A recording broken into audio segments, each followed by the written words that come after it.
ከ54 ሚሊዮን በላይ የሚሆኑ ሰዎች በደም ግፊት ልኬት ጊዜ በሚከሰቱ ጥቃቅን ስህተቶች የደም ግፊት ሳይኖርባቸው እንዳለባቸው እንደሚነገሩ ያውቃሉ? ዛሬ እንዴት የደም ግፊት በትክክለኛው መንገድ ሊለካ እንደሚችል እንነጋገራለን። ትክክለኛ የደም ግፊት ለመውሰድ መጀመሪያ ማድረግ ያለብን ነገር ታካሚያችን እንደመጣ ከ5 ደቂቃ ያላነሰ ጸጥ ባለና በተረጋጋ ሁኔታ እንዲቀመጥ ማድረግ ነው።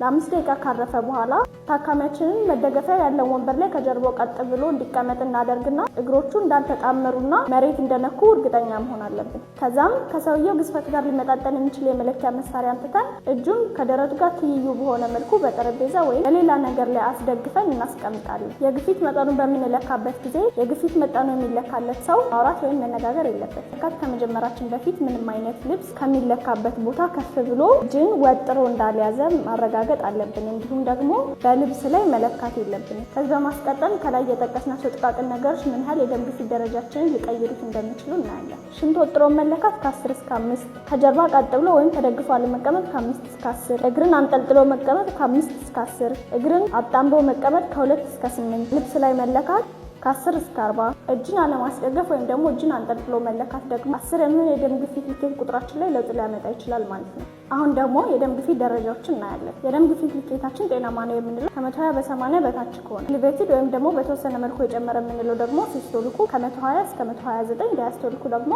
ከ80 በታች ከሆነ ነው። ስቴጅ 1 ሃይፐርቴንሽን ወይም ደግሞ ደረጃ 1 የምንለው ደግሞ ሲስቶሊኩ ከ130 እስከ 139 ሲሆን ዲያስቶሊኩ ደግሞ ከ80 እስከ 89 ሲሆን ነው። ስቴጅ 2 ሃይፐርቴንሽን ወይም ደግሞ ደረጃ 2 የምንለው ደግሞ 140 በ90 ሲሆን ነው። እንዲሁም ሃይፐርቴንሲቭ ክራይሲስ የምንለው ደግሞ ከ180 በ120 የበለጠ ሲሆን ነው። በዚህም አብዛኞቹ የግፊት ደረጃዎች ልዩነታቸው ከ10 ያልበለጠ ቁጥር እንደሆነ እናስተውላለን። ይህም ከላይ ያየናቸው ጥቃቅን የደም ግፊት ልኬት ስህተቶች ምን ያህል የደም ግፊት ደረጃችንን ቀይረው ሊነግሩን እንደሚችሉ ያሳያል።